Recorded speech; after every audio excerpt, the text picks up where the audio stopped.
গতকাল ছিল কিন্তু নীলষষ্ঠী। তো আপনারা কারা কারা নীলষষ্ঠী করেছিলেন? আমি তো করেছিলাম গত বছর, আমার পাপানা এবছর আমার কোলে, পাপানাকে কোলে নিয়ে আমি এবছরের নীলষষ্ঠী করেছি। আর দুপুরে দেখুন, দুপুরে খেয়ে দিয়ে কিন্তু ডালিয়া খেয়ে নিয়েছিলাম, খেয়ে দিয়ে কিন্তু সন্ধ্যাবেলা একদম রেডি হয়ে গেছিলাম।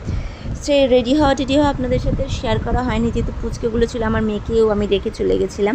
ভেবেছিলাম নিয়ে যাবো, তো ভাবলাম ভীষণ ধুলো টুলো উঠবে, সেই জন্য নিয়ে গেলাম না। আর আমি আয়নাতে জুম করছি, একটু জুম করাতে দেখুন তো ভালো করে কিছু বুঝতে পারছেন কি না, কিছু লক্ষ্য করলেন? হ্যাঁ, হয় যারা দেখেছেন বা যা দেখলেন সেটা একদম ঠিক দেখেছেন। হ্যাঁ, মহিলা চাইলে তো টুকটুকি কৃষ্ণনগর আমি প্রথম উঠলাম, আর মেয়েরা চাইলে কিন্তু সমস্তটাই করতে পারে। মেয়েরা যেমন তার জীবন হাতে নিয়ে রিস্ক নিয়ে লাইফে মা হতে যায়, সব থেকে জীবনের সেরা মুহূর্ত হচ্ছে মা হওয়া। সে মা যখন তারা হতে যায়, অনেক স্বপ্ন থাকে সন্তানের জন্য, তেমনি কিন্তু তারা চাইলে কিন্তু সবটাই পারে করতে। সন্তানের মঙ্গল কামনা যেমন উপোস করতে পারে, তেমনি সন্তানের মঙ্গল কামনায় কিন্তু তিনি এই টুকটুকি হাতে তুলে নিয়েছেন। টুকটুকি তিনি চালিয়ে উপার্জন করছেন। তাই সমস্তটা মেয়েরা যদি যা পারে, সমস্তটাই মেয়েরা পারবে। যে রাধে সে চুলো বাঁধে, কিন্তু এখান থেকে বোঝা যাচ্ছে। আমরা গিয়েছিলাম হচ্ছে বারদোলে মেলাতে। আমাদের কৃষ্ণনগরের প্রতি বছরের মতো এবছরেও কিন্তু বসেছিল কৃষ্ণনগরের বারদোলের মেলা।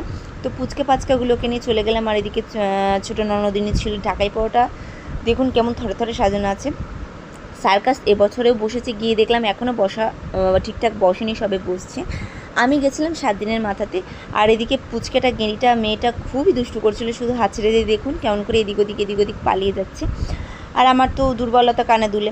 চলুন যাই বিগ বাজারে ঢুকি, বিগ বাজারে কী কী আছে একটু শেয়ার করি। আর দেখলাম এবার বিগ বাজারে কিন্তু এরকমের সবুজ সবুজ এই জিনিসগুলো পেতে দিয়েছে, ধুলো টুলো একটুখানি কম উড়ে যাবে। তারপরে আগমনে একটু দুষ্টু করছিল, চলে গেলো মামুর কোলে। আর এই বোতলগুলো দেখুন কী সুন্দর, অনেক সুন্দর সুন্দর কিন্তু জিনিস এসেছে। এরপরে কিন্তু আমি ভালোভাবে আরও কিছু কিছু ছোটো ছোটো হোক বা মিনি ব্লগে হোক বা বড় ব্লগে আমি আপনাদের সাথে শেয়ার করব। হ্যাঁ, ভালো সৌগত, ভালো। ও সৌগত কই গো? তো প্রায় আমি ভিডিওটা এডিট করতে বসেছিলাম, অনেক দিন হয়ে গেল, অনেক দিন পরে আমি আপনাদের সাথে ভিডিওটা শেয়ার করছি। করব করে করা হচ্ছিল না, মাঝে অনেক কিছু ঘটনা ঘটেছে বলতে মানে টুকটাক যে ভিডিওগুলো শেয়ার করেছি আপনাদের সাথে সেগুলোই করছিলাম। আর এদিকে আগমনে তো কিছুতেই ওই কটন ক্যান্ডিটা হাতে দেবে না, হাতে নিয়েই বসেছে দোলনা চড়তে। তো ওর মতো চড়ছে একটা দোলনা, আর ওর দাদা চলে গেছিলো হচ্ছে মিকি মাউস চড়ছে। আর এবছরের দেখুন নাগরদোলাটা অন্যরকমভাবে সাজিয়েছে। আমি জানি না এবছর আমার চড়াবে কিনা।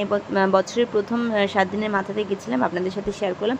তারপরে এই যে উইথ ভ্যালির এই আইসক্রিমটা খেয়েছিলাম, মোস্ট জঘন্য খেতে, আপনারা কেউ খাবেন না, 40 টাকা দাম নিয়েছিল। একদম খেয়ে তো কী বলবো, একদম বেকার হয়ে গেল। 40 টাকা একদম জলে গেছিলো। সে যাই হোক, কিন্তু খেয়ে আমি একদমই স্যাটিসফাইড নই। আপনারা